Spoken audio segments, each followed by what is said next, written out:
Uterine fibroids ಅಂದರೆ ಗರ್ಭಕೋಶದಲ್ಲಿ ಆಗುವ ಗೆಡ್ಡೆಗಳಿಗೆ uterine fibroids ಅಂತ ಹೇಳ್ತೀವಿ.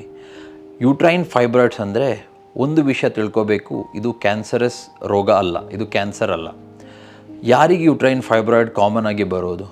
ಯೂಟ್ರೈನ್ ಫೈಬ್ರಾಯ್ಡ್ 30ರಿಂದ 50 ವರ್ಷದ ಒಳಗಿನ ಮಹಿಳೆಯರಿಗೆ ಬರುತ್ತದೆ.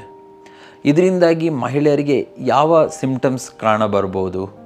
ಯೂಟ್ರೈನ್ ಫೈಬ್ರಾಯ್ಡಿಂದಾಗಿ ಪೀರಿಯಡ್ಸ್ ಟೈಮಲ್ಲಿ, ಮಂತ್ಲಿ ಪೀರಿಯಡ್ಸ್ ಟೈಮಲ್ಲಿ ಸಿವಿಯರ್ ಬ್ಲೀಡಿಂಗ್ ಬರ್ಬೋದು, ಅಥವಾ ಸಿವಿಯರ್ ಆಗಿ ನೋವು ಬರ್ಬೋದು.